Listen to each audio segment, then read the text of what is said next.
Alors, je ne sais pas si on m'a entendu ou pas, alors je recommence puisque je viens d'avoir une annonce me disant qu'on démarrait maintenant. Donc, je voulais vous saluer les participants à cette matinale CSE organisée par le comité CSE du Conseil de l'ordre régional. Je sais que vous êtes beaucoup d'inscrits, enfin beaucoup puisqu'on vous compte en centaines et j'espère que vous êtes aussi présents que vous êtes inscrits. Cette matinale donc, organisée par notre comité CSE du Conseil régional, je le disais tout à l'heure, a pour vocation régulièrement, tous les 2-3 mois, de vous informer sur une thématique que nos confrères membres du comité euh, euh, explicitent en particulier. Alors, pour ceux qui ne sont pas des fidèles de nos matinales, juste un point d'information. Alors, je me présente, mon nom est affiché, je crois, je ne sais pas. Je m'appelle Jean-Luc Semama, dont je suis un responsable de ce comité au niveau du conseil régional. Et un mot d'information,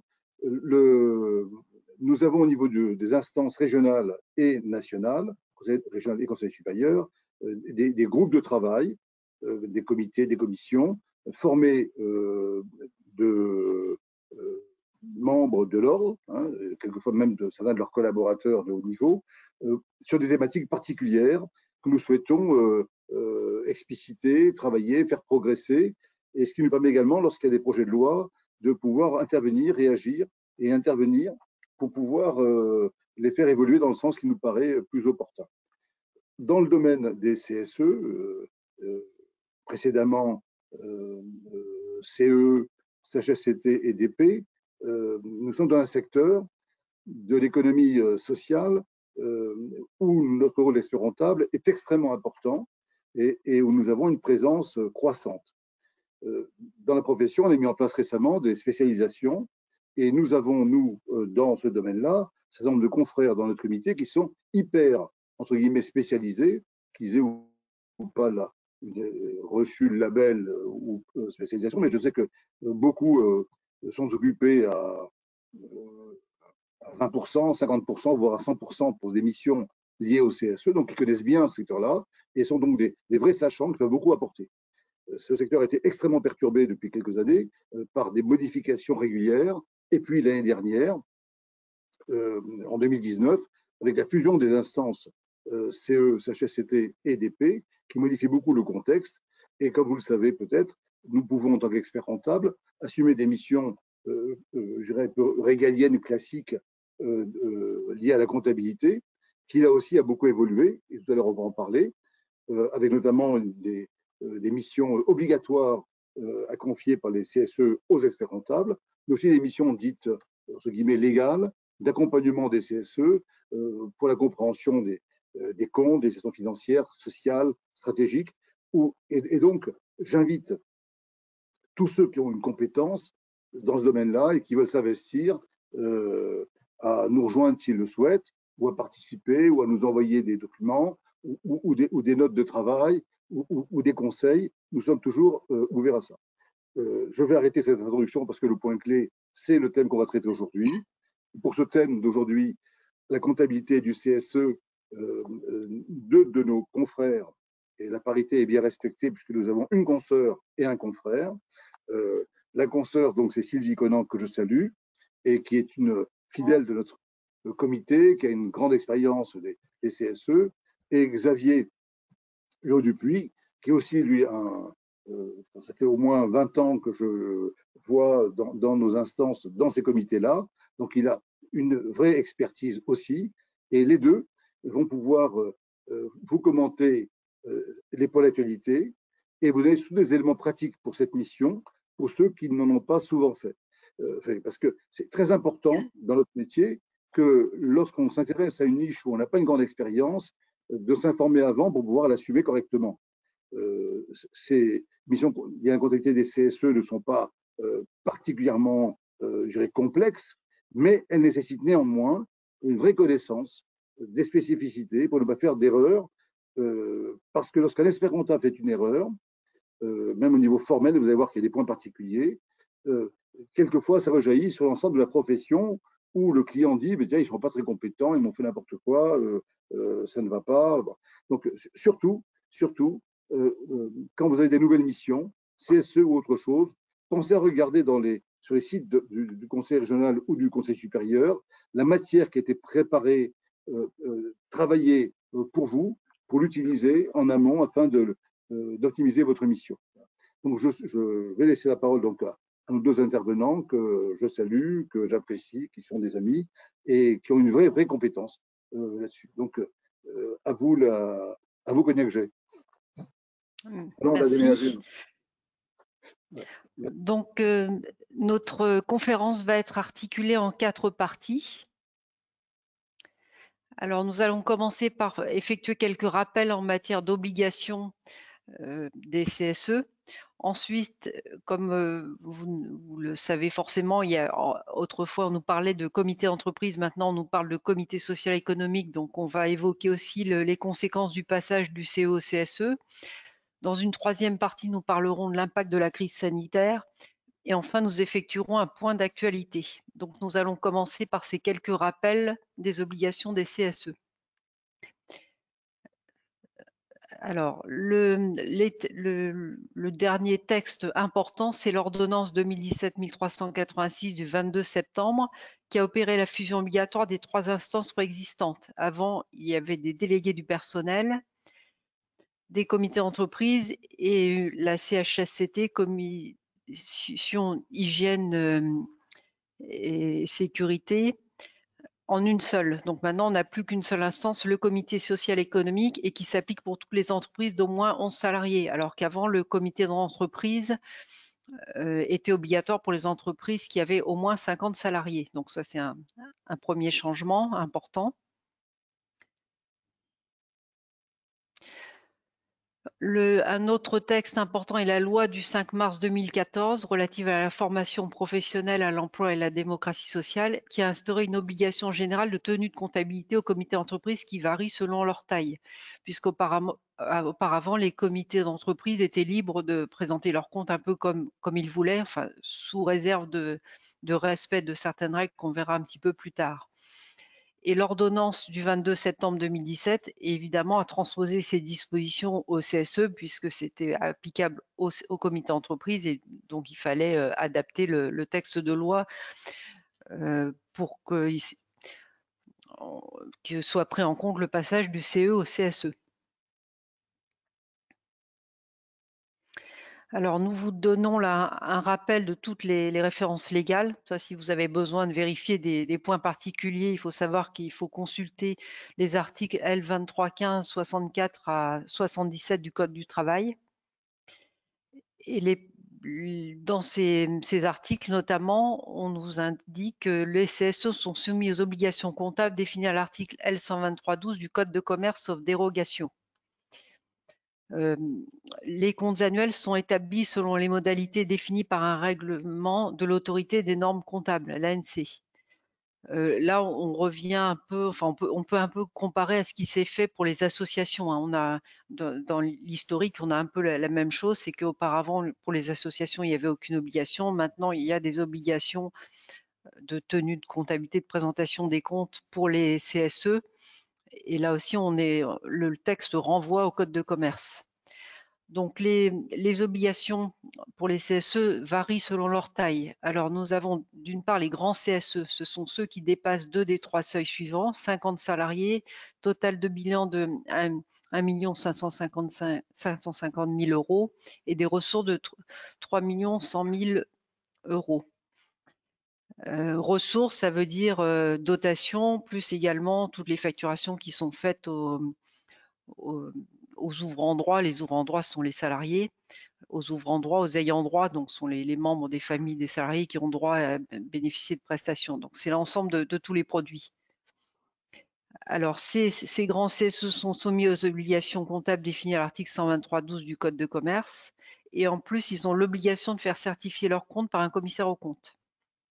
Et il y a également la mise en place obligatoire d'une commission des marchés. C'est une commission qui va auxquelles vont être soumises les marchés de plus de 30 000 euros TTC en général pour approuver les marchés, vérifier qu'il y a eu consultation de plusieurs fournisseurs, etc.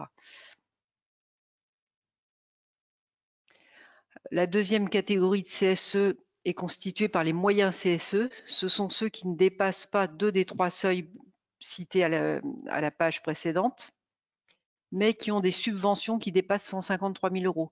Là, dans subvention, on n'a plus la même notion que dans ressources. Les subventions, ce sont les dotations versées par l'entreprise.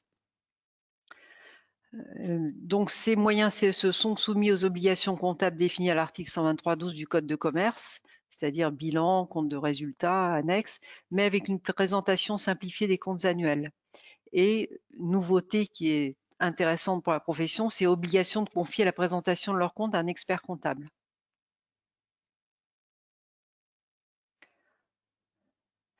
Et enfin, on a la troisième catégorie qui est constituée par les petits CSE. Ah, il manque une page. Ah, voilà. Alors, les petits CSE, par défaut, ce sont ceux qui ne rentrent pas dans les 2 catégories précitées, c'est-à-dire ceux dont les subventions reçues ne dépassent pas 153 000 euros. Alors, ces CSE-là ont simplement l'obligation de tenir une comptabilité ultra simplifiée, c'est-à-dire une comptabilité de trésorerie, pas obligation de présenter un bilan, etc., et procéder aux écritures d'arrêtés en fin de période.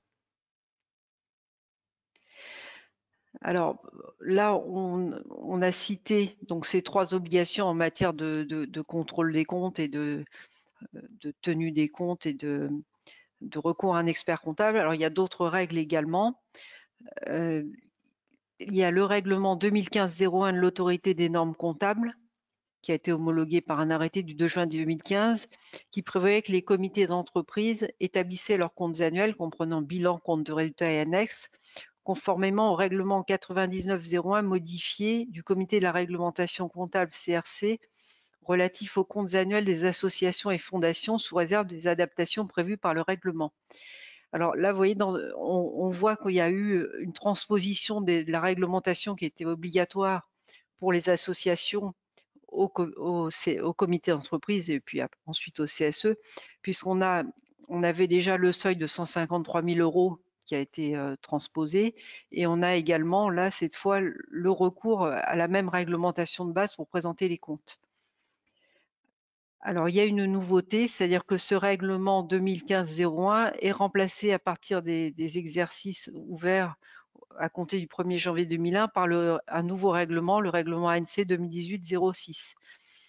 Alors, ce règlement est obligatoire. Maintenant, il y avait la possibilité d'anticiper déjà de présenter les comptes 2019 selon ce nouveau règlement. Donc là, dans cette première partie, on ne va pas rentrer dans le détail des nouvelles obligations apportées par ce règlement, des nouvelles obligations ou changements. Ça sera évoqué dans la 4e partie de notre présentation sur les actualités. Alors, il y a un autre principe fondamental qu'il faut vraiment connaître si on désire pour la première fois effectuer une mission de présentation des comptes des CSE, et ça c'est vraiment un point qu'il ne faut pas ignorer, et qui existe depuis longtemps, c'est pas du tout une nouveauté de la législation actuelle, c'est présentation d'un compte de résultat en 2 sections. C'est-à-dire, alors on va revoir les textes, c'est l'article 3 du règlement 2015-01 de l'autorité des normes comptables relatif aux comptes de résultats, alors celui-là il est spécifique au CSE, c'est pas un règlement relatif aux associations, alors qui prévoit que le compte de résultat des comités mentionnés à l'article 1er fait apparaître des charges et des produits enregistrés selon leur nature en 2 sections. Parce que vous avez donc parmi les ressources des CSE 2 types de dotations. Vous avez d'une part dotations qui sont toutes les 2 calculées sur la masse salariale de l'entreprise. Alors vous avez la section activité économique et professionnelle qu'on appelait autrefois fonctionnement, qui enregistre les opérations relevant des attributions économiques, c'est-à-dire qu'il y a une dotation qui est perçue par les CSE qui est de 0,2 ou 0,22% de la masse salariale et qui permet au CSE de financer tout son fonctionnement, c'est-à-dire honoraires du commissaire aux comptes par exemple, logiciel en partie pour la partie qui est relative à la tenue de compte, des frais de formation, enfin bon, il y a une liste et puis des usages qui définissent ce qui doit rentrer dans ces sections-là, parce que vous avez d'une part bien évidemment les ressources et d'autre part les charges afférentes. vous avez la deuxième section qui est activités sociales et culturelles, qui enregistre les opérations relevant des attributions en matière d'activités sociales et culturelles définies aux articles 23.12.78 à 23.12.80 du Code du travail. Donc là, ce sont toutes les prestations qui sont rendues par le CSE, c'est-à-dire participation à des frais de voyage, attribution de divers bons de vacances, bons de rentrée scolaire. Donc vous avez à la fois dans cette section les produits, c'est-à-dire ce qui est facturé aux ouvrants droit, donc aux salariés et à leur famille, aux ayants droit, enfin, pour la participation à des activités. Et puis vous avez la partie charge.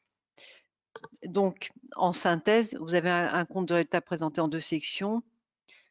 Alors, il y a certaines, vous voyez, je l'ai un peu évoqué dans ce que j'ai indiqué précédemment, je vous ai parlé des frais de logiciel, par exemple. Les frais de logiciel, ils peuvent être en partie, ça peut être un logiciel qui est utilisé pour la tenue de comptabilité, puis aussi pour la gestion des activités. Vous avez du personnel du CSE qui peut travailler pour la gestion des activités ou aussi pour la partie purement fonctionnement, tenue des comptes. Donc, ce qu'il faut faire, c'est déterminer des clés de répartition pour pouvoir affecter correctement ces charges dans chacune des sections, dans des sections AEP et ASC. Donc, alors pour nous, en tant qu'experts comptables, il faut vérifier que les modalités de répartition sont bien appliquées. Revenir aux accords, enfin au règlement intérieur ou à ce qui peut être décidé en commission pour vérifier justement comment ont été déterminées ces clés de répartition et ensuite vérifier leur bonne application.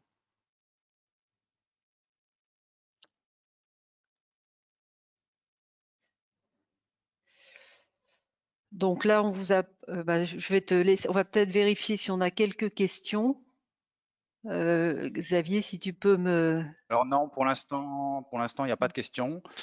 Si vous avez des questions, bonjour à tous, excusez-moi, Xavier Yodupuis. Donc si vous avez des questions, hein, vous passez par le chat, n'hésitez pas. On essaiera soit de répondre au fur et à mesure des parties, soit on refera une séquence de questions à la fin. Donc Voilà, effectivement, donc Xavier va présenter la deuxième partie. Je lui laisse la parole. merci Sylvie. Donc oui, la deuxième partie, c'est sur les conséquences du passage de comité d'entreprise au comité social économique, comme vous l'avez évoqué Sylvie. Il y a des textes qui sont parus donc en septembre 2017, avec principalement, en ce qui concerne la partie comptable, l'ordonnance 2017-1386, qui modifie le périmètre de ce qu'on appelle les IRP, hein, les instituts représentatifs du personnel, puisque l'ensemble des anciennes IRP, donc comité d'entreprise pris au sens large, parce que ça concerne à la fois comité d'entreprise, mais également les comités d'établissement, les comités centraux, disparaissent, ainsi que les délégués du personnel et CHSCT, au profit d'un organe unique qui est le CSE. Alors CSE qui va se décomposer suivant la structure de l'entreprise, soit en comité social économique, soit en comité social économique d'entreprise, d'établissement, pardon, quand il y a plusieurs établissements dans une entreprise, et avec dans ce cas-là un comité social économique central qui sera mis en place.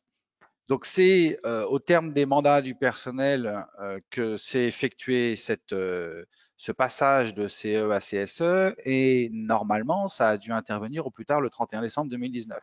Je dis normalement parce qu'on a quelques cas où ça a pu être décalé début 2020, soit suite à des litiges et à des passages devant les tribunaux, soit juste dû à un retard qui a pu être pris par certains employeurs.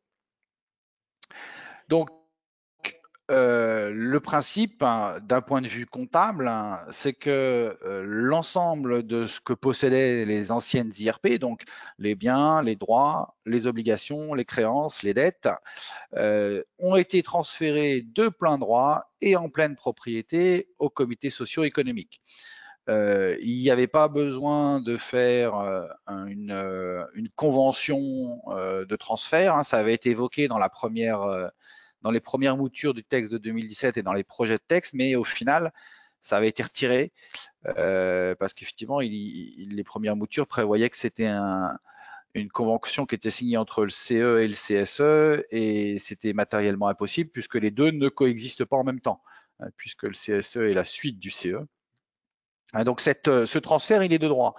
Quand on dit qu'il est de droit, ça a plusieurs conséquences. Ça veut dire que déjà, le CE n'avait pas la possibilité de transférer vers une autre structure que le CSE. On a pu avoir des velléités des fois de CE qui voulaient transférer à des associations ou à autres structures. Donc ça, c'était pas légal. Et à partir du moment où c'est de droit, ça veut dire que le CSE ne pouvait pas le refuser. Avec toutes les conséquences liées au transfert, puisque encore une fois, on parle des biens, mais également des droits, des obligations, des créances et des dettes. Ça veut dire que les contrats seront transférés dans leur ensemble. Ça veut dire que l'ensemble des engagements pris sont transférés, mais également des litiges, s'il y en avait, ont également été transférés au CSE. Alors pour cela, le législateur avait prévu plusieurs étapes. On va revenir un peu dessus parce que ça aura un impact sur les premiers comptes du CSE. La première étape, c'était que lors de leur réunion, les instances précitées, donc ces instances, hein, c'est les anciennes IRP, alors c'était essentiellement les comités d'entreprise ou comités d'établissement qui avaient des biens, mais ça pouvait être à la marge, des fois, quelques CHSCT qui pouvaient également avoir un compte bancaire ou quelques biens, puisqu'ils avaient une personnalité morale, donc une personnalité civile, pardon, donc ils pouvaient également avoir des comptes bancaires. Donc c'est lors de leur dernière réunion, ces instances devaient donc décider de l'affectation des biens. Alors, je viens de vous dire que l'affectation des biens, ils n'avaient pas le choix, ils étaient obligés de le transférer au CSE.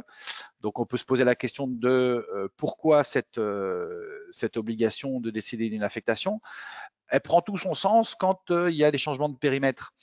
Quand vous aviez une entreprise dans laquelle il y avait un seul comité d'entreprise et puis suite au passage au CSE, la création de 3 comités CSE d'établissement, eh ben, il fallait qu'il y ait un partage entre justement donc le patrimoine, les créances et les dettes du CE vers les différents CSE.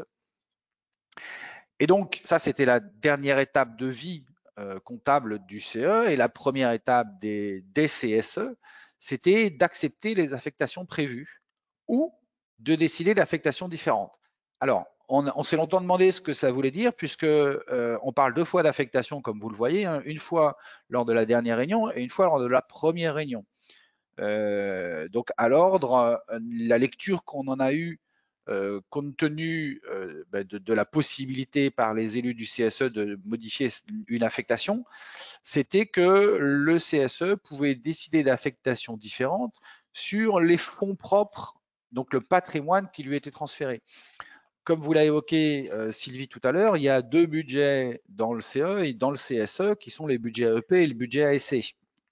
Ces 2 budgets, ils sont étanches au cours de l'exercice, sans aucune possibilité de transfert quand il y avait quand vous étiez en comité d'entreprise.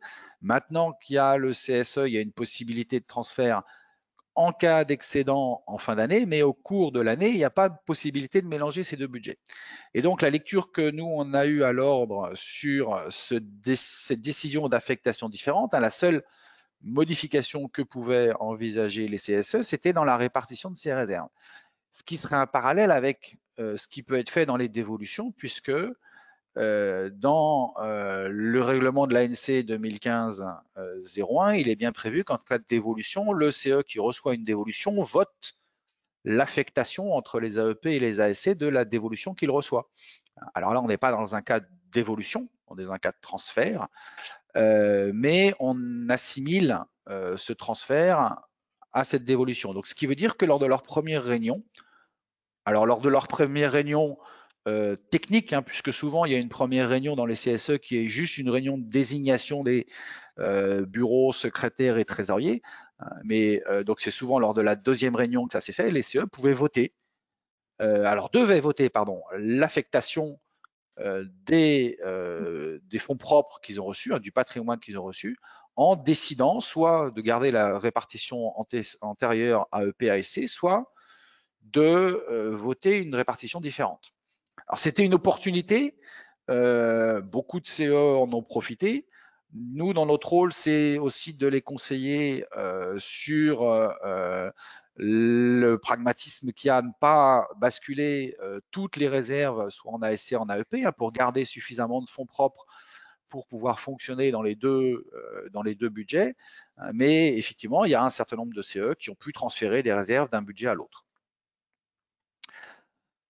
Donc tout ça, ça veut dire que lors du premier exercice de clôture du CSE, il faudra vérifier si c'est 2020 notamment, le correct enregistrement de toutes ces opérations, à savoir est-ce que les votes ils ont bien été faits, est-ce que ça a été validé et est-ce que la répartition entre AEP et ASC est conforme à ce qui a été voté. Deuxième point aussi qu'il faudra voir, c'est la mise à jour des contrats. Il n'y a pas d'obligation de faire de nouveaux contrats, puisqu'on a vu que de droit, tous les contrats étaient transférés. Néanmoins, il faudra voir s'il y a besoin de faire des avenants. Il faut voir s'il y a des modifications à faire au niveau des titres de propriété.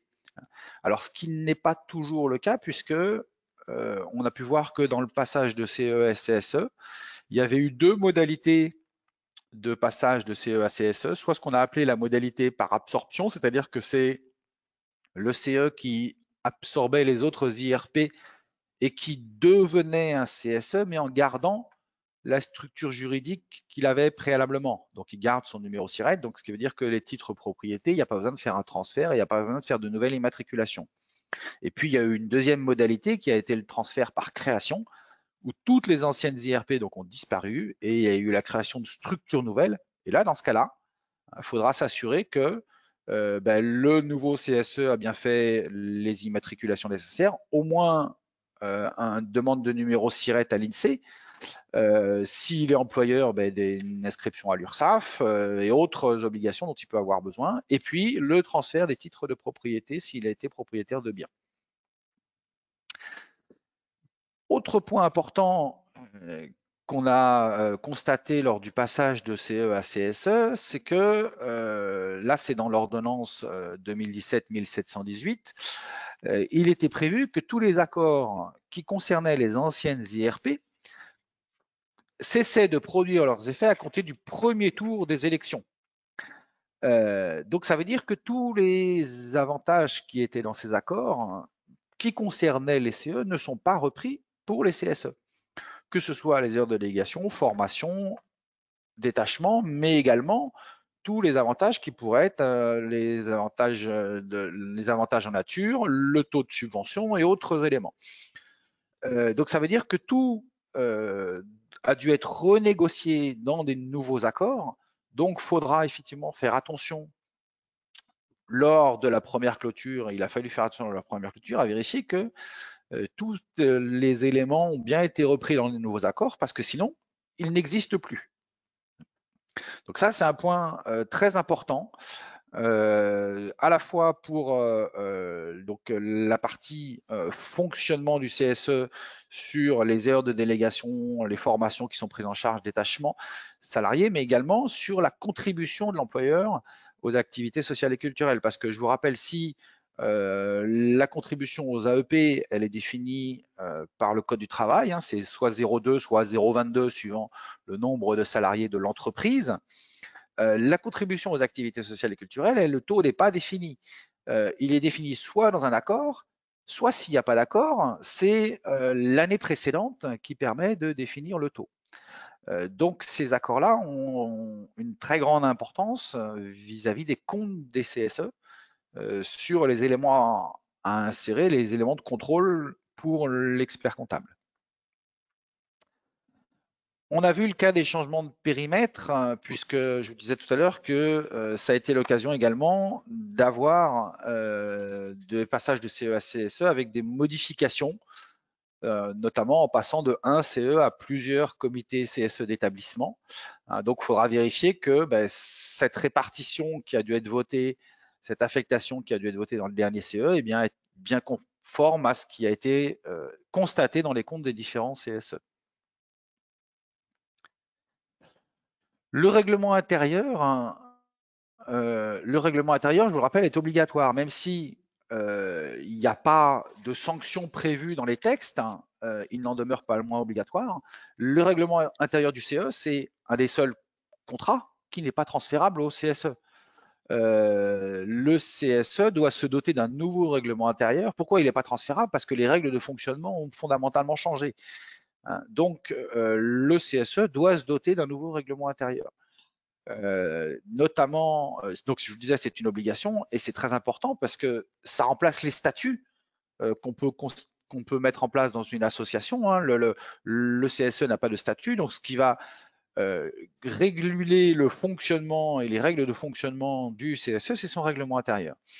C'est d'autant plus important que d'un point de vue comptable, puisque là on est sur la partie plus comptable, le règlement intérieur doit prévoir un certain nombre de mentions et notamment doit intégrer les modalités et les personnes qui arrêtent les comptes, les modalités de la commission des marchés pour les plus gros CSE et un certain nombre d'autres points qui doivent être mentionnés dans ce règlement intérieur. Donc c'est très important pour dans votre mission de vous assurer que le comité a un règlement intérieur et s'il n'en a pas, de fortement pas obligé, mais demander aux élus du CSE de mettre en place ce règlement intérieur. Je vous le disais, donc ça fixe les règles du fonctionnement et puis donc la mise en place, c'est la gestion également des activités sociales. Donc voilà sur la partie donc plus passage au CSE. Je ne sais pas Sylvie s'il y a des questions. Oui, alors il y a des questions sur les deux parties, la première et la seconde. Donc là, je vais lire les questions sur la deuxième partie, comme ça Xavier, tu vas pouvoir y répondre immédiatement. Oui. Alors, je lis, veuillez m'excuser, pouvez-vous apporter des précisions sur la création d'un numéro de siret pour un CSE qui n'emploie pas de salariés? Alors tout à fait. Alors c'est une M0, donc comme la création de toutes les structures, et c'est dans ce cas-là envoyé directement à l'INSEE, puisque vous passez pas par l'URSSAF, puisque justement il n'y a pas de salariés, et donc la demande se fait à l'INSEE. Et ça fonctionne très bien. On peut même maintenant, enfin, je sais que nous, on les envoie par mail. La première fois, on a eu un intervenant et on envoie directement par mail à l'INSEE et ça se fait très rapidement. Alors, il y a une seconde question. Si les transferts de propriété sont en cours à la date de clôture, quelles conséquences? Immobilier à l'actif avec mention en annexe?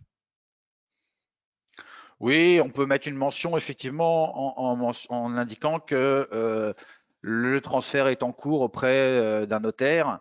Voilà. Bon, de toute façon, d'un point de vue droit, le CSE est propriétaire du bien, puisque comme je vous le disais, de droit, l'ensemble des biens qui appartenaient au CE est transféré obligatoirement au CSE.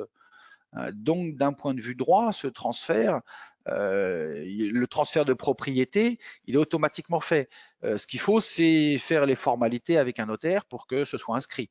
Mais ça ne remet pas en cause le droit du CSE. Alors ensuite, les deux questions suivantes concernent plutôt la partie que j'ai traitée, donc je vais y répondre. Alors bonjour, que se passe-t-il si à la fin de l'exercice comptable, l'expert comptable en établissant les comptes annuels se rend compte qu'un des deux budgets a des fonds propres négatifs? Alors, il me semble que normalement, il y a une affectation qui est faite et ces soldes sur l'exercice sont reportés au passif du bilan.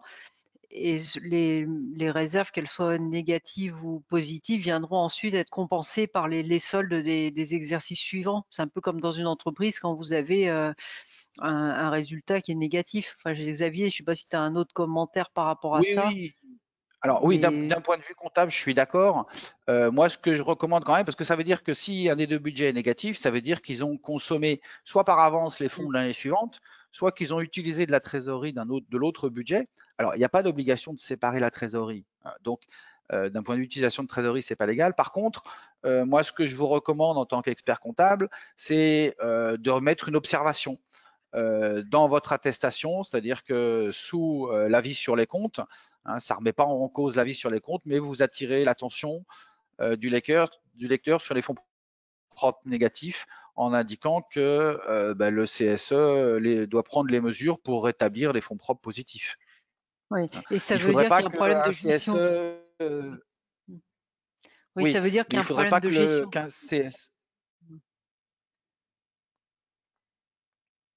Il y a un petit Oui, excuse-moi, décalage Sylvian. entre… Oui. Oui, il y a un petit décalage, c'est pas comme quand on est présent ensemble dans une salle, physiquement, on n'entend pas immédiatement ce que l'autre intervenant peut dire. Donc, moi, je pense que ça dénote de toute façon un problème dans la gestion. Ça veut dire que peut-être les fixations des règles en matière d'activité ont été mal définies, puisqu'on en général, c'est plutôt ça, c'est que le CSE va outrepasser le plafond de dépenses en matière d'ASC. On a rarement l'inverse, c'est souvent ce budget-là qui est consommé un peu trop rapidement. Donc, je pense que ça dénote un problème de fond. Je te redonne la parole, Xavier. Oui, non, je suis d'accord. C'est souvent un problème de fond. Alors, on peut avoir des fois les AEP aussi qui sont négatives, notamment dans des petits CSE qui ont des très faibles budgets et qui ont besoin de faire appel à un avocat ou de faire appel aux frais de sténotypie. Les seuls frais de sténotypie, parfois, consomment 80 ou 90% du budget des AEP. Donc voilà, par contre, effectivement, il faut leur attirer leur attention et leur expliquer pourquoi il ne faut pas que ce soit négatif. Il y a encore toute une série de questions qui est arrivée. Alors, des réserves de trésorerie du budget social peuvent être transférées sans limitation au fonctionnement lors de la création du CSE. C'est avec un point d'interrogation, donc c'est une question. Alors, ça pouvait effectivement être transféré, comme je l'indiquais, lors de la première réunion. Alors maintenant, on se pose la question de savoir si ça n'a pas été fait lors de la première réunion. C'est à voir avec les élus. Effectivement, on a quelques CSE qui n'ont pas fait de vote à la première réunion. Donc, normalement, de par la loi, ils ne peuvent plus le faire. Sauf que, comme je vous l'indiquais, la première réunion, c'est souvent la réunion qui est consacrée à la mise en place du CSE. Donc, la plupart des CSE ne l'ont pas fait à la première réunion. Certains l'ont fait à la deuxième, certains l'ont repoussé à une décision ultérieure, justement, parce qu'il y avait de nouveaux élus et de pouvoir prendre en compte la connaissance par les nouveaux élus de l'environnement comptable. C'était compliqué de leur faire voter une décision de répartition alors qu'ils ne connaissaient pas le CSE et les tenants et les aboutissants. En tout état de cause, il faut que ce soit fait avant la première clôture. Voilà, un CSE qui aurait déjà clôturé ses premiers comptes, il ne pourrait pas revenir sur cette répartition. Alors, il y a une autre question à laquelle je vais répondre. Quid des contrats de travail des salariés non, c'est pas celle-ci à laquelle je voulais répondre. Il y en avait une autre avant. Comment vérifier une clé de répartition sur des salaires? Alors, c'est un peu comme dans une entreprise commerciale où vous avez des affectations de coûts de production, etc. C'est-à-dire, vous avez, dans un CSE, vous pouvez avoir des salariés directs qui sont salariés du CSE. Vous pouvez avoir aussi du personnel détaché par l'entreprise et qui donne lieu à une refacturation au CSE. Donc, à chaque fois, il s'agit d'examiner ce que fait chaque personne, dire telle personne, elle va passer à peu près 50% de son temps à la gestion des activités sociales et culturelles. Elle va passer une partie de son temps à préparer les comptes du CSE, à faire des travaux qui sont plus relatifs au fonctionnement. Donc, pour cette personne, on va déterminer une clé de répartition 50-50. Telle autre personne va s'occuper uniquement des ASC. Donc après, on arrive finalement à une règle qui a dû être définie et formalisée par les élus du CSE. Et on va vérifier, nous, la bonne application de ces règles. Après, on a l'ensemble des charges. On va effectuer donc l'examen de ces charges et puis vérifier que la répartition est satisfaisante. Ouais. Ensuite, Sylvie, ce que je te propose, c'est on reprend la présentation parce que là, il oui, est déjà 9h40. on a encore, oui, on a On encore pas reviendra aux mal, questions. plusieurs On fait les questions. deux Ouais. dernières parties et on reviendra aux questions après, si tu es Je vais d'accord. juste répondre très rapidement à celle-ci. Bonjour, les 3 seuils que vous évoquez sont les seuils correspondant à l'entreprise ou au CSE. C'est au CSE, hein, puisque vous avez des CSE, des gros CSE qui ont 50 salariés du CSE, et là, on a le CSE du CSE d'ailleurs. Alors, la partie suivante qu'on va traiter, c'est quel est l'impact de la crise sanitaire? Alors, donc, bon, bien que les CSE n'ont pas une activité économique, ils subissent également l'impact de cette crise. Ils sont peut-être moins touchés directement, mais ils sont touchés indirectement puisque, notamment, ils perçoivent des ressources qui sont calculées sur la masse salariale. Alors, la liste des conséquences, hein, qu'on a identifiées, c'est en matière de délai d'approbation, en matière de modification des ressources. On peut constater également une sous-consommation du budget, l'annulation des activités programmées, et donc il en résulte un impact en général sur les comptes 2020. Alors donc, il y a eu des délais d'approbation des comptes qui ont été repoussés de 3 mois. On a la même chose que pour les sociétés commerciales. Donc l'approbation des comptes au 31 décembre 2009 a été reportée de 3 mois, donc juin, juillet, août, septembre, fin septembre. Cependant, tous les CSE n'ont pas pu approuver leurs comptes dans ce nouveau délai. Ils ont dû demander par requête une prolongation délivrée par ordonnance du président du tribunal de grande instance. Alors, comme je vous indiquais en introduction de la partie, la contribution patronale aux activités sociales et culturelles et la subvention de fonctionnement. Le fonctionnement, c'est l'ancienne terminologie qui est encore utilisée, ça correspond aux AEP, activités économiques et professionnelles, attributions économiques et professionnelles, donc sont calculées sur la base de la masse salariale constituée par l'ensemble des gains et rémunérations soumis à cotisation de sécurité sociale. Alors, on a constaté donc beaucoup d'entreprises ont eu recours au chômage partiel. Les indemnités de chômage partiel, pour ceux qui traitent des paies, enfin pour vous, c'est une évidence, c'est pas soumis à cotisation et ça rentre pas dans le brut, ça rentre pas dans la base de calcul des subventions. C'est-à-dire qu'on a dû avoir de ce fait une chute de la base de calcul des contributions et donc de ces contributions. De plus, dans certaines entreprises, vous avez des rémunérations variables aux salariés qui vont probablement diminuer du fait de la crise sanitaire. Donc là encore, c'est un deuxième point qui va entraîner une baisse des subventions versées au CSE.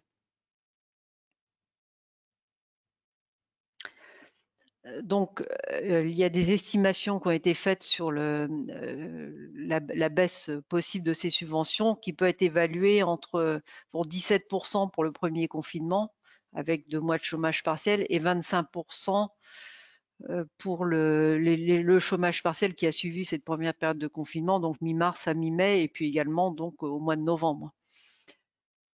Donc, l'impact de la baisse des rémunérations variables est beaucoup plus difficile à anticiper. Ça dépend bien évidemment de l'activité de l'entreprise.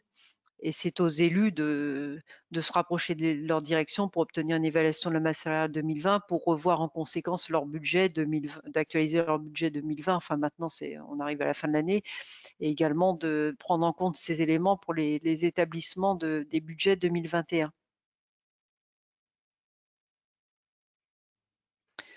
Donc, du fait du confinement, un bon nombre d'activités ont été réduites, voire empêchées ou annulées, hein. Dans beaucoup de CSE qui organisaient des voyages, bien évidemment, tous ces voyages ont été reportés sine die. Alors, bon, certains d'autres sont reprogrammés ou vont être reprogrammés en 2021. Donc, il en résulte que les CSE ont des budgets prévisionnels de dépenses qui n'ont pas été consommés. Ça veut dire qu'il va y avoir des excédents importants à la clôture. Alors, certains CSE souhaitent reporter le budget 2020 non consommé sur 2021 et constater des charges sur 2020 par le moyen de provision. Ça, c'est une question qui revient fréquemment, hein, qui a été posée par des CSE. Alors, comment traiter ces reports budgétaires comptablement? Donc, il y a un principe de base, c'est le rattachement des charges et des produits. déjà, hein, qui est applicable comme pour les sociétés commerciales, puisque les obligations comptables du CSE sont celles qui sont définies par le Code de commerce. Donc, il n'est pas possible de provisionner dans les comptes 2020 les charges du budget non consommées, même si le CSE les reporte sur 2021.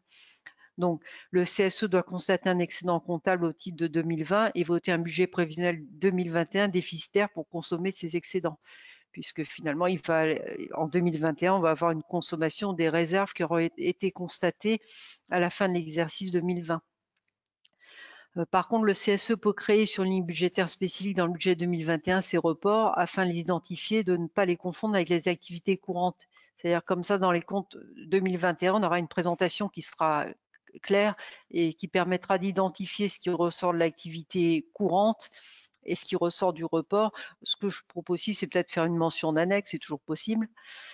Donc, il y a moyen de présenter aux élus des comptes qui traduisent bien la réalité. Donc, l'annulation des activités programmées, donc ce qu'on a déjà évoqué précédemment, les CSE sont en train d'annuler des voyages, week-ends, sorties à partir de mi-mars. Le traitement de ces reports, annulations va avoir un impact sur les comptes de l'exercice. Mais donc ça, il faut effectuer pour nous en tant qu'experts comptables un suivi assez précis en distinguant au niveau des charges tout ce qui est constatation des avoirs, comptabilisation des sommes versées en avance et à compte. C'est-à-dire qu'il faut faire attention de bien ressortir des charges, ces éléments qui ont été payés et puis qui finalement ne seront constatés en charge que l'exercice suivant. C'est la même chose pour les produits, pour les participations des salariés, par exemple au voyage ou à des activités diverses. Il faut bien sortir des comptes de produits les remboursements qui sont dus aux salariés et puis enregistrer des produits constatés d'avance, par exemple, s'il y a un report sur l'activité suivante, sur l'année suivante. Alors, à la clôture des comptes 2020, également, l'impact de la crise sanitaire doit être évalué afin d'anticiper sur les risques liés à l'épidémie. Donc, c'est la suite logique de ce que j'ai exposé précédemment, c'est-à-dire ce qui devait être un acompte et une partie de charge se retrouvera définitivement en acompte et ne sera pas soldé par un compte de charge. Bon, ce qu'il faut aussi, c'est vérifier que ces acomptes sont bien remboursables, qui ne sont pas perdus, valoriser les risques liés aux éventuelles difficultés de ces prestataires, vérifier en un mot qu'ils sont bien solvables et qu'on pourra reporter les dépenses sur des activités à venir. Donc, puisque là aussi, il y a toujours le principe de prudence qui s'applique, il faut passer les provisions nécessaires ou enregistrer des pertes si nécessaire. Donc, le rôle de l'expert comptable va être essentiel là, dans cette prise en compte des risques. Alors, Xavier, je ne sais pas s'il y a des nouvelles questions, donc on a terminé sur cette partie-là. Est-ce que tu vas enchaîner tout de suite et puis on traitera toutes les questions à la fin, peut-être, ce sera plus simple. Oui, je pense qu'il faut mieux qu'on enchaîne parce que sinon après en termes de timing, on va être juste. Oui. Donc maintenant, je vais vous faire surtout qu'en plus, ça va répondre à certaines questions. Un point sur l'actualité. Alors, la première chose, pour ceux qui sont déjà dans les CSE et qui ont un peu suivi l'actualité, notamment au printemps, il y a un texte qui avait été voté en mai 2020 à l'Assemblée qui permettait au comité de faire un transfert temporaire, enfin un transfert en une seule fois, de 50% de leur budget AEP pour financer les ASC. On a beaucoup de questions aujourd'hui d'élus parce que quand ils vont voir sur Internet, ils retrouvent ce texte. Ce texte n'est pas applicable puisque c'était en première lecture du projet de loi que ça a été voté à l'Assemblée et que le Sénat a retiré l'article du texte de loi pour le vote final. Donc ce texte n'a pas été adopté. Ça fait partie des questions qu'on a de savoir comment ça se comptabilise. Le CSE ne peut pas faire ce transfert puisque finalement le texte n'a pas été adopté. Donc, il faut faire attention à ça parce que vous avez encore beaucoup de sites aujourd'hui où vous allez qui vous parlent de ce transfert alors que c'était juste dans le projet de loi que ça avait été voté et que ça n'a pas été adopté finalement. Donc ça, c'est un point très important. Autre point sur lequel, en matière d'actualité, on voulait attirer votre attention, c'est sur l'application du nouveau plan comptable associatif. Sylvie, tout à l'heure, vous a expliqué que pour donc les CSE, on appliquait donc le règlement de l'ANC 2015-01, qui était le règlement applicable au CE et qui est transposable au CSE. Ce règlement 2015-01 faisait référence au plan comptable associatif 99-01. Depuis donc début 2018, enfin depuis mi-2018, il y a un nouveau plan comptable qui est applicable aux personnes morales de droit privé non lucratives, hein, qui est le règlement ANC 2018-06. Donc ce règlement 2018-06 s'applique au CSE, mais il s'applique au CSE sauf dispositions particulières qui sont définies dans le règlement de l'ANC 2015-01. C'est-à-dire que le règlement de l'ANC 2015-01 reste applicable pour les spécificités des CSE, hein, mais le chapeau plan comptable associatif 99-01 est remplacé par l'ANC 2018-06. Donc cette ANC 2018-06, il prévoit un certain nombre de nouveaux points, notamment les principaux, la modification de certaines terminologies, la suppression des subventions d'investissement sur biens renouvelables, modernisation de la rubrique de fonds dédiés, la valorisation de la contribution volontaire, un point sur le Comoda et quelques points sur l'annexe comptable. Alors, ces différents points, effectivement, il y a des terminologies qui ont été modifiées, comme par exemple la terminologie fonds associatifs qui a été supprimée et qui deviennent fonds propres. Bon, dans les CSE, on n'est pas concerné parce que dans le règlement ANC 2015-01, on avait déjà cette notion de fonds propres et je vous le rappelle, avec une obligation de séparer les fonds propres entre les fonds propres AEP et les fonds propres ASC. Donc sur ce point-là, le règlement ANC 2015-01 était déjà avait déjà été modifié. Un point important, les subventions d'investissement. Vous savez qu'on avait deux types de subventions d'investissement dans les associations. On avait des subventions d'investissement sur biens non renouvelables et sur biens renouvelables. Et quand une structure de secteur non marchand avait une subvention d'investissement sur biens renouvelables, elle pouvait décider de ne pas la rapporter au compte de résultat et de la laisser dans les fonds propres. Ça n'est plus possible. Donc cette notion de subvention d'investissement sur biens renouvelables est supprimée. Donc maintenant, toutes les subventions doivent être inscrites dans un compte 131. Alors les CSE sont concernés par les subventions d'investissement quand, par exemple, ils reçoivent des participations de la direction sur des achats. On voit assez souvent des participations de la direction sur des achats de logiciels, par exemple, ou pour les plus gros CE, sur des financements dans des centres de vacances ou autres biens immobiliers. Donc maintenant, le CSE a l'obligation de rapporter, de les inscrire au compte 131, donc au passif, et de rapporter au compte de résultat au rythme des amortissements. Le nouveau règlement a aussi un point important sur la rubrique fonds dédiés. En modernisant la rubrique et en étendant l'application de la rubrique. Alors là, on est assez peu souvent confronté à ce point-là dans les CSE. On a quelques cas où ça peut être, activé.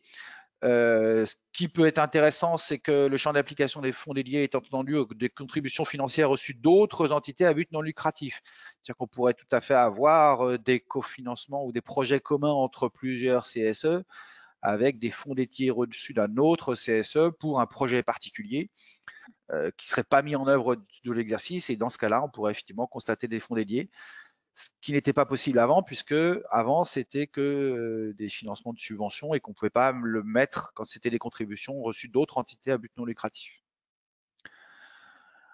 Le nouveau règlement prévoit un point important dans la valorisation et la comptabilisation des contributions volontaires en nature, puisque le règlement 2018 prévoit que maintenant la règle c'est que ces contributions doivent être évaluées et comptabilisées, et que l'option, enfin la dérogation, donc ce n'est pas la règle principale, c'est si la structure ne peut pas le faire, de mettre une mention dans l'annexe et d'expliquer pourquoi elle ne peut pas le faire. Alors, sauf que le règlement 2015-01, là, a une note spécifique qui est applicable au CSE, qui précise que les contributions en nature dans les CSE, il y a une mention dans l'annexe de ces comptes et que l'entité peut choisir d'inscrire ses contributions. Donc, ce qui est l'inverse du 2018-06. Donc, sur ce point-là, le règlement 2015-01 ANC spécifique au CSE continue à s'appliquer. Donc, ça veut dire que les CSE n'ont pas l'obligation de comptabiliser dans leur compte les contributions volontaires en nature. Ils peuvent le faire de manière volontaire, mais ils continuent à appliquer donc cette partie du règlement 2015-01. Les autres points, alors qui étaient très peu utilisés aussi, mais qu'on voyait de temps en temps dans les CSE, c'est ce qu'on appelle les prêts à usage ou commoda, qui sont supprimés. Cette notion de prêt à usage au commoda n'existe plus. On le faisait avant en inscrivant à l'actif et au passif du bilan ces prêts à usage. Donc maintenant, c'est rattaché aux contributions volontaires en nature. Et puis, alors ça qui vont s'appliquer au CSE, c'est les mentions, l'inscription dans l'annexe de nouvelles informations, comme notamment la description de l'objet social de l'entité, la description de la nature et du périmètre des activités et des missions sociales, et la description des moyens mis en œuvre. Ces règles, donc, qui sont issues du nouveau plan comptable 2018-06, s'appliquent au CSE. Et il doit également être mentionné les faits caractéristiques d'importance significative intervenus au cours de l'exercice ou de la clôture jusqu'à la date d'approbation des comptes par l'organe délibérant. Donc, ce qu'on appelle soit les faits majeurs de l'exercice, soit les événements intervenus après la clôture des comptes. Donc, en conclusion, l'actualité sur les CSE, sur leur partie comptable, parce que là, on a traité effectivement que de cette partie comptable et gestion des CSE ces dernières années, a été riche avec tout ce qui a concerné le passage de CE à CSE. Donc, ça, c'était 2017. 2014 et 2015, on avait la mise en place de la comptabilité des CSE. On a maintenant l'application, donc pour certains points, l'impact de l'application du nouveau plan comptable associatif, et puis tout ce qui va être lié à cette période d'épidémie, avec une attention particulière sur, encore une fois, tous les acomptes et tout ce qui est versé par les CSE. On sait que les CSE font appel à beaucoup de prestataires dans le secteur du tourisme, secteur qui risque d'être particulièrement touché par la crise sanitaire. Donc, effectivement, il faut qu'à la clôture des comptes 2020, nous, experts comptables, on soit capables d'attirer leur attention sur la réalité des créances et sur les éventuels risques qu'il peut y avoir sur ces créances à la clôture de l'exercice. Sylvie, on passe peut-être aux questions. On a encore quelques questions. Donc, il y en a une qui est très simple.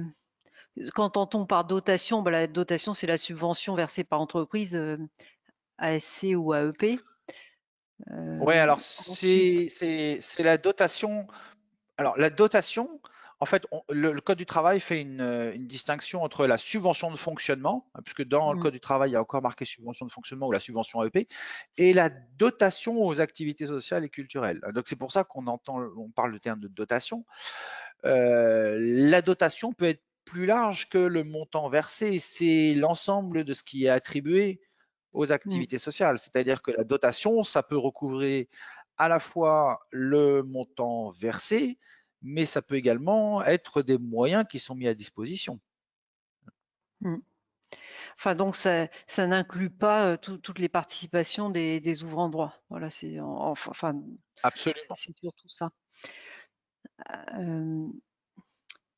Ensuite. Alors, je vois qu'il y a une question sur les contrats de travail des salariés du CSE, ex-CSE. Est-ce qu'il faut faire des avenants? Alors, tout à l'heure, je vous expliquais, il y avait eu deux modes de passage de CE à CSE. Soit le mode de passage par absorption, c'est-à-dire que le CSE a gardé le numéro SIRET du CE. Il a gardé aussi, s'il était employé, si le CE était employeur, il a gardé le numéro URSSAF. Et dans ce cas-là, il n'y a pas d'avenant puisque le transfert, il est de droit. Alors, en général, on fait un courrier et au salarié pour lui indiquer le nom du nouvel employeur. Bon, il est au courant parce que c'est souvent des petites structures. Vous pouvez faire un avenant, mais c'est pas obligatoire. Dans le cadre du transfert par création, donc dans le cadre où le CSE est une nouvelle structure, comme le transfert il est de droit, dans ce cas-là non plus, il n'y a pas besoin d'avenant.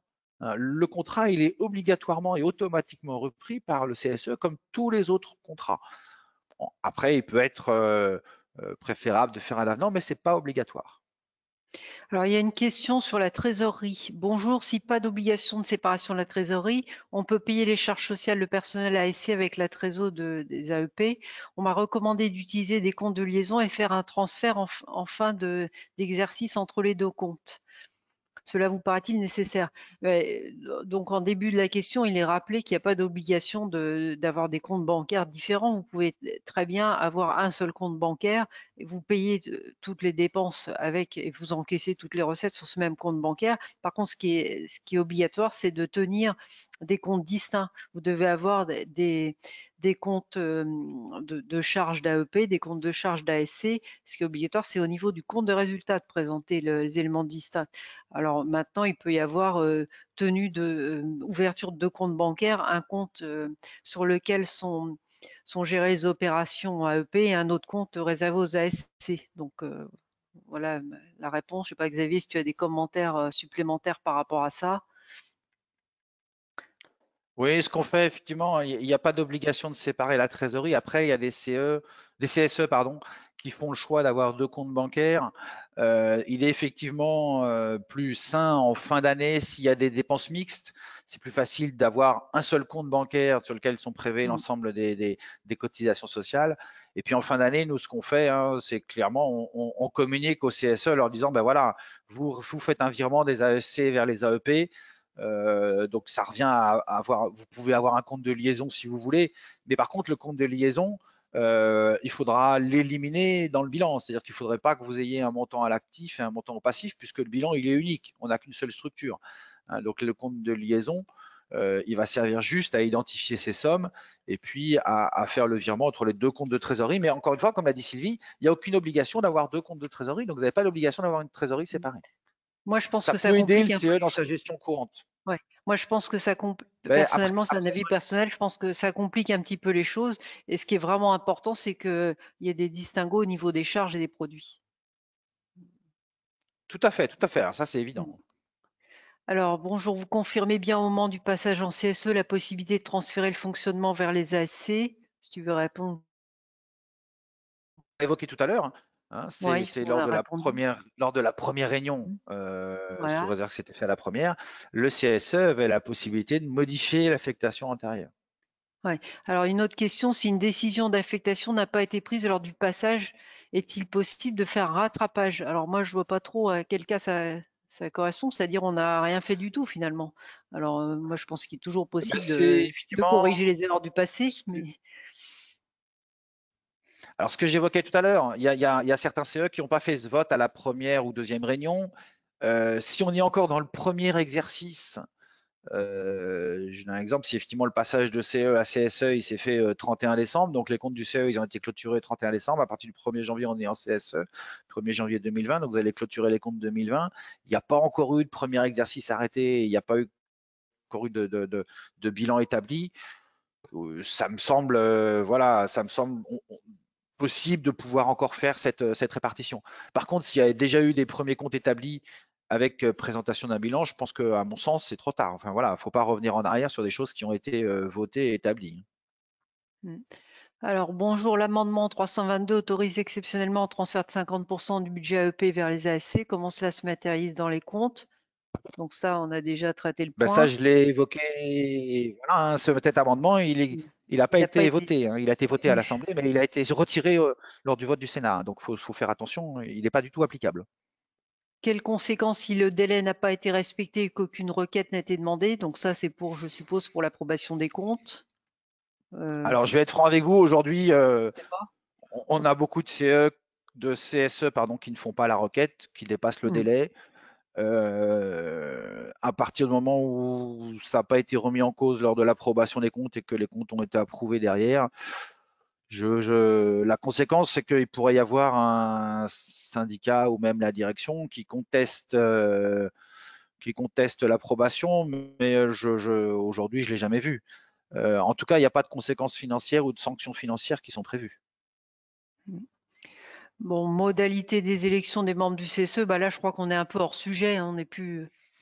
Oui, puis surtout, c'est que c'est pas un sujet qu'on peut traiter oui, en 5 minutes. En aussi peu de temps. Effectivement, dans cela, il faut mieux vous reporter. Finalement, il y a des ouvrages entiers qui traitent de ces modalités et c'est particulièrement compliqué. Donc là, effectivement, on ne répondra pas à la question. Là.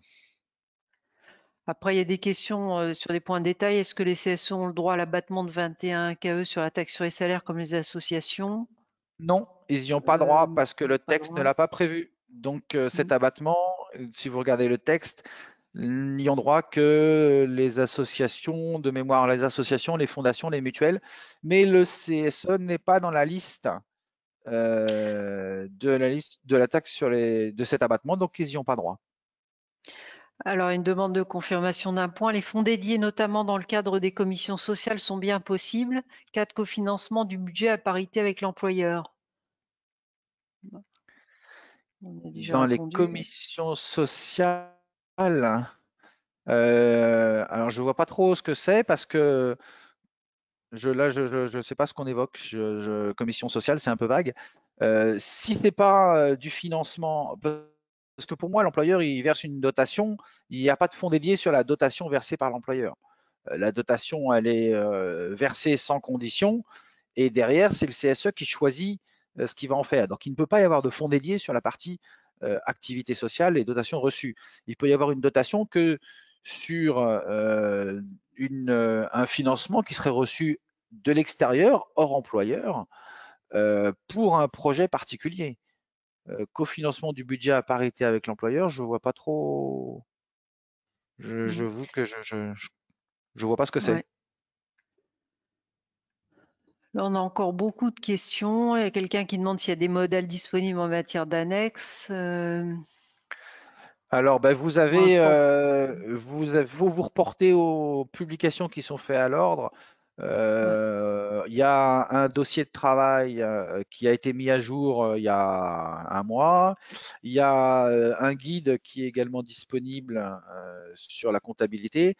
Après, les mentions dans l'annexe, le modèle de l'annexe, ça va être une annexe du secteur non marchand, hein, donc type association, pour lesquelles il faudra faire les adaptations à la fois sur les fonds propres et puis sur les points obligatoires dans l'annexe. Hein. Je vous rappelle qu'il y a des tableaux obligatoires qui doivent être mis dans l'annexe, comme le tableau des ressources, comme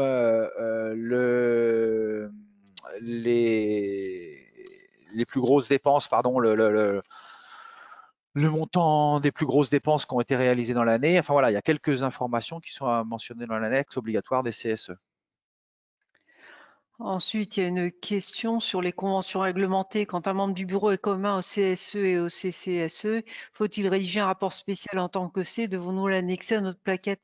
Enfin, personnellement, il me semble que lorsque vous êtes expert comptable d'une société commerciale, vous n'annexez pas le rapport sur les conventions réglementées aux comptes annuels. Donc, moi, je dirais non. En tant qu'expert comptable, on ne fait pas de rapport sur les conventions déjà, premièrement. Non, mais déjà, là, et deuxièmement, le code du travail. Oui, oui, mais attention, parce que là, c'est prévu par le code du travail.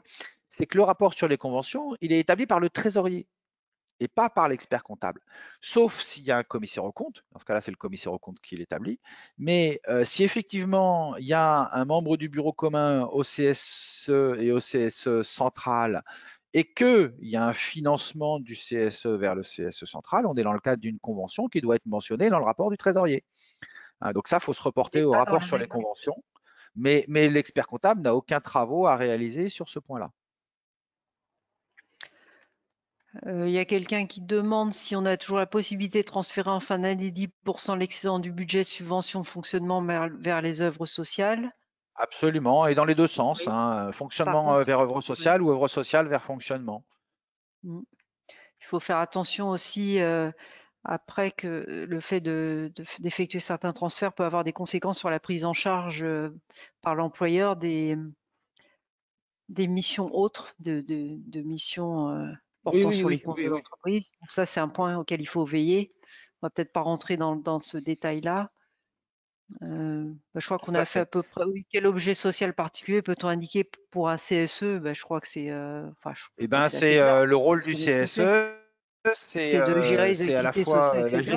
gestion, Ouais. moi, je commencerai par le rôle économique parce que Oui. voilà, c'est quand même le rôle le plus important, hein. Donc, c'est un rôle économique sur la défense et l'information des salariés et au sein de l'entreprise, et puis un rôle sur la gestion des activités sociales à destination, principalement à destination des salariés et de Et leurs puis familles. rappeler de quelle entreprise, quel est le périmètre. Je pense qu'on peut rappeler ça dans Oui, l'annexe. et puis on peut rappeler le C'est à ce périmètre. niveau-là. Je vois Voilà. qu'il y a une autre question sur le fait que les personnes qui sont mises gracieusement à disposition doivent faire l'objet d'une mention dans l'annexe. Absolument, hein, comme je vous le disais. L'obligation, c'est de le mentionner. Je vous conseille de mettre le nombre de personnes parce que c'est important aussi de pouvoir le suivre dans le temps. Mais effectivement, il n'y a pas d'obligation de le valoriser. Ça peut être fait, mais ce n'est pas obligatoire. Bon, je crois qu'on a fait le tour de toutes les questions. Oui, et puis de toute façon, on a dépassé un peu Voilà, notre temps. notre temps. Nous allons vous remercier de votre attention et nous vous invitons à continuer à suivre nos conférences. Alors, je ne sais pas si notre président veut reprendre la parole ou pas. Oui, merci à tous. Hein. Et Jean-Luc, je te laisse par la parole. Oui, pardon. Oui, oui, merci beaucoup Sylvie, merci Xavier. L'intérêt du sujet a été évident puisque quand je vois le nombre de présents, vous êtes près de 200 inscrits, en participants actuels, et le nombre de questions posées. Donc c'est un sujet qui mérite peut-être d'aller plus loin encore. Peut-être qu'on va réfléchir cette année dans notre comité à faire une sorte de questions-réponses parce que toutes les questions qui ont été posées là sont intéressantes. Et peut-être qu'on devrait, nous aussi, dans nos communications, au-delà des supports réalisés par le Conseil supérieur, donc tout à l'heure, la réponse de Xavier a été très pertinente d'aller voir ce qui est publié par le Conseil supérieur, au-delà également des ouvrages privés qui ont été publiés sur le sujet. Peut-être qu'au niveau de Paris, on va peut-être établir des questions-réponses sur ces questions qui ont été posées. Donc, j'invite peut-être notre responsable permanente au Conseil régional, Emeline Veillé, qui est avec nous et qui a mis en place l'organisation matérielle de ce webinaire, enfin, cette matinale ou webconférence, je ne sais pas comment on l'a appelé, d'extraire l'ensemble des questions qui ont été posées et on va peut-être les enrichir au fur et à mesure parce qu'on voit toujours des questions qui sont posées, pratiques, et c'est important de trouver les réponses. Merci à tous de votre attention. Merci à Sylvie, merci Xavier pour la précision de vos réponses et de votre exposé. Et puis, à très bientôt. Et n'hésitez surtout pas, je dis ça pour les participants, à communiquer avec nous.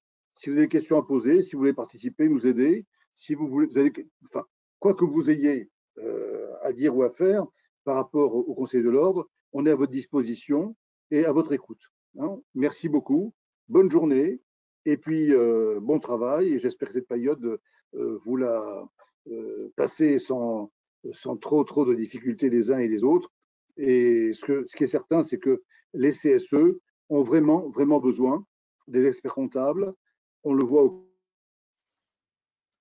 quotidien pour les accompagner, aussi bien pour les aspects comptables que des traités ce matin, mais pour les accompagner, même pour le rôle économique et social aujourd'hui, où ils ont à négocier des accords de télétravail, des accords divers et variés, notamment pour les affaires qui sont en difficulté.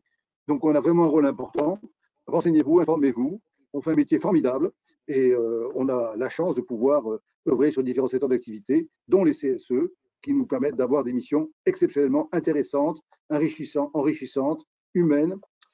Pour nos collaborateurs, c'est vraiment passionnant parce qu'on touche à beaucoup de choses. Donc, que tout le monde aille bien. Je vous souhaite une très bonne journée et une très bonne fin de semaine.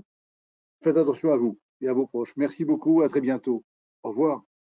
Au revoir. Merci. Au revoir Jean-Luc et au revoir Sylvie et au revoir à tous. Merci beaucoup. Au revoir à tous.